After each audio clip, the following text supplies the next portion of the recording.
decided to track, some call it the slum. Call the cops for neighborhood watch, they never come. Was raised in defying all violence with my tongue. Born from the bottom of bottoms and I sprung. You would swear. Motherfucking boy Vandalism, aka the notorious Handsome.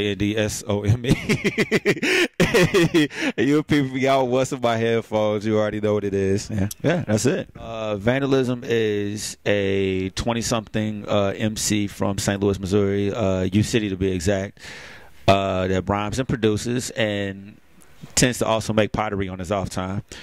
I try to, you know, make sexy time to the ladies, and I teach little kids basketball on you know what I'm saying, when I have time in between rhyming extremely well and just producing my ass off. Just all around just being extremely awesome. That's pretty much me. Honestly, I don't believe that people understand the concept of vandalism is not the father. They think that it's just like a funny title and shit, and it's really not. It's like it's a concept. Basically, one of those whole I used to love her things, but like, let's say that her is absolutely one of the most attractive females that you've ever seen in your life, but she's a whore. So she's going around fucking with all these niggas, fucking, like them, little dirty ass niggas, fucking drug dealing ass niggas, all this shit, right? But of course, me being a man, even though I'm a respectful guy, I mean, she gonna give me my shot. So I mean, what the fuck you think I'm gonna do? I'm gonna smash out. She ends up having this kid called rap music, making all this, you know what I'm saying, being delinquent and shit, selling drugs, robbing people, killing folks and shit, and basically, she's going around trying to figure out who the father is of this kid. And I'm here to let folks know I had a condom on. And that CD was my condom and my DNA test letting folks know that I am not the father of that shit right there. So then, you go into vandalism is the stepfather. So I see the good in this girl. You know what I'm saying? So I decided that I'm going to go ahead and marry her and raise this bullshit ass kid up to be a respectful man like myself. And so that's how we're going into the next one. So that joint, man, like Vandalism is not the father, and a vulgar display of awesome were supposed to be double projects. So Vandalism is the stepfather. I've already had like 14 songs just on deck. You know what I'm saying? Waiting on it. So right now, I'm just actually creating new joints because I'm kind of in that zone. And then I'm also getting ready for the project, A Vulgar Display of Awesome, which is going to be out like next summer sometime.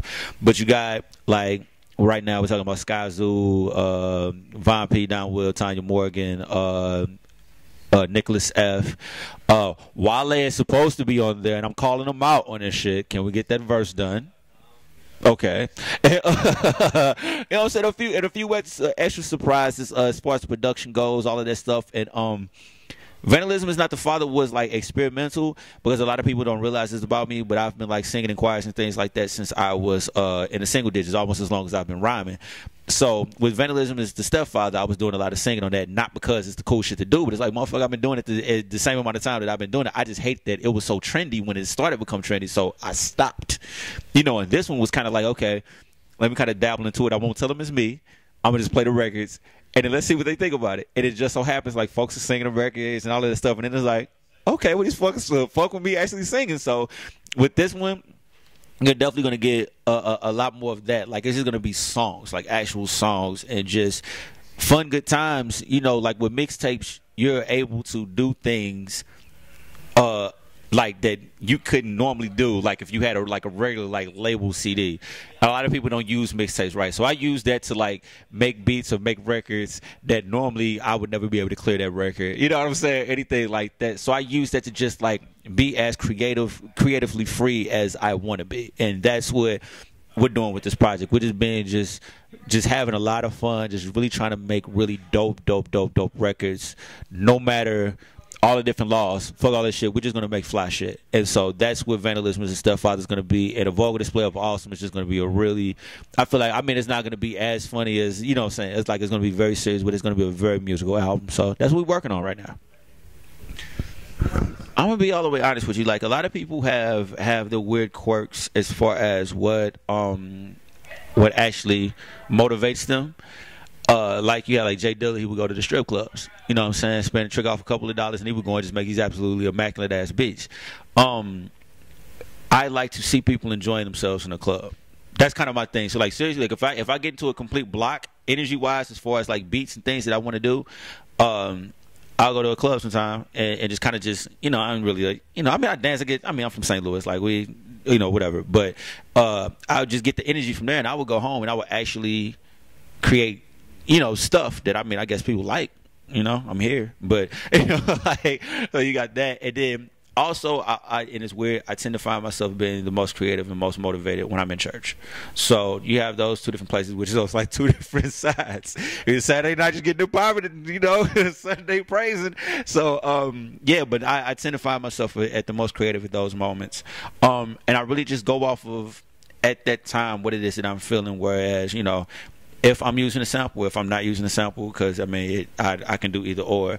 I just go off of honestly just at that moment in time, my emotion, and I just kind of just try to evoke that in the best of my ability. Yeah. Donny Hathaway, Burt Bacharach, David Axelrod. Let's see who else I'm just absolutely, of course, Dilla, you know, without question.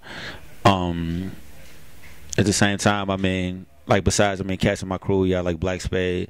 Honestly, everybody in my crew, Rockwell, Knuckles, Tough Poe, I mean, everybody. I can't name all. It's literally about 27 of us. And like, you know what I'm saying? But they continue to push the bar for me. Like, when they're great and they're just completely shining, like, that makes me want to be exactly where it is that they at. And we just continue to like lift it higher for each other. So besides that, I mean, my mother. I'm not going to do the whole cliche, like, you know what I'm saying, rapper thing. I don't listen to much hip-hop. No, I listen to all of that shit. Like, whether it's good or bad, I study the game. But as far as actual literal motivation goes, none of them are hip-hop. Like, seriously, none of them are. I would probably say, like, because a lot of people don't realize, like, I mean, I thank God that I have a lot going on at the moment, but people don't realize, like, my system, like my machine is, you're looking at them.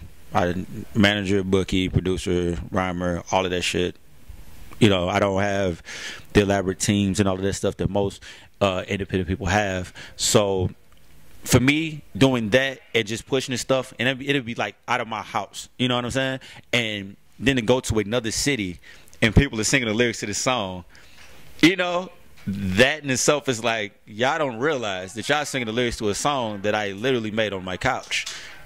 That's amazing to me. Like, you know what I'm saying? Like, you can't beat that feeling right there. Like that, you know, where these other guys had these super machines just pushing. Yeah, I mean, yeah, you hear it, you're gonna sing it, but I mean, to go to another town that you've never been in, singing records, and they just so happen to know the shit, mind blowing. Like, I mean, just the fact that honestly that people like my music. You know, like, I mean, I do what comes natural. That's why I don't really like talking about myself. Like, I mean, this is interviews, you know, thank you, but it's kind of weird to actually like talk about myself. But I kind of let the people judge, and if they dig it, like, I think that's dope that they dig it, but they just don't realize, like, seriously, I'm just doing what comes natural to me, and it just so happens that folks enjoy it, so I'm just pushing hard with it. Like, this is just my life. I just love this. Like, that, there's really nothing more to it. So the fact that people enjoy something that I love so much is the most amazing thing. As far as St. Louis goes, like, this isn't really as far as like my movement, the force, like, as far as us, it's not really a new school situation. It's just so happened that we're now starting getting the light for the city, but we've been here. You know, like, we've put 10 plus years in these streets of St. Louis, and a lot of the cats that you all did see, with St. Louis being a very small city, I mean, it's like a big little city or whatnot, all of us kind of ran in the same circle. So all of us know each other. So everybody that you know, is all signed, like, all of us know each other. But we were just on a different end of it all. And like I said, we were talking about, like, you know, when Nelly and Chingy and all of those guys did pop, you know, people kind of pigeonholed that as, yes, that's what St. Louis sounds like. When truth be told, that's never what St. Louis sounds like. That's the type of music that they made, and that's what blew them up. That's great. But with us being like, I mean, go ahead, folks, get your maps out. St. Louis is in the middle of the United States. So when you have something that's like that, especially if you go into history books, Gateway to the West, so you have all of these people migrating from all of these different cities just to get over to the West. So you got all these different nationalities, all these different types of folks that like different styles and all these things. Like, we're getting culture from everywhere, from all different angles. And that's how our city's always been. So when you listen to radio, you have UGK, you have Biggie, you had, you know what I'm saying, Bone Thugs and Harmony, you had, you know, Isley Brothers, you had all of these being played in the same hour block. Like, that no one, like, that's the type of stuff that we grew up listening to. So naturally, it's the type of stuff that I try to create. I just create honestly what I think is dope and what I like. So when you listen to me or any of my crew's projects, there really isn't a sound like we sound like, but it's like there isn't, like, you can't sit there and, like, if you hear me rhyming on a pop record, you're not gonna be like, fuck is this dude doing? This ain't real. You know what I'm saying? But like, if you listen to me rhyming on some boom bap shit, I'm not gonna sound out of place either. It's the whole point is that because we listen to all of that stuff, so it's like we know how to adapt to anything. Crown Nation, absolutely one of the dopest duos I've ever heard in my life. Out of Detroit. Both are rhymers, both are producers. A cat by the name of Quelly and another cat by the name of Denmark, and they're absolutely just phenomenal. And of course, like, I mean, not being funny because I mean, they're my crew members, but of course, Tough Poe, Rockwell Knuckles, like, and all of the cats in the force. Black Spade, his you know what I'm saying, his To Build and Destroy mixtape is great. I'm not gonna front. I've been bumping Tyler the Creator out of LA. I've been bumping Tyler the Creator. Even though it's some crazy ass shit. The boy's nice. He's super nice. So that's what I've been listening to. I mean, other than old shit like Michael McDonald, you know what I'm saying, again, St. Louis representative. You know, I bumped the Michael McDonald's and the you know, I'll sit there and bump some Stephen Malcolmus and the Jicks, and I mean, like, I'm a music nerd. So like, what's in my headphones, you would just be surprised. It's a hodgepodge of just craziest music. Sometimes I know that my speech is hella over your head. It's hard to get a crew to just follow you to the edge, man. Why? Cause they all worried about falling off. The first sight of trouble, they panic and running off. My first sight of trouble, I'm blaming it to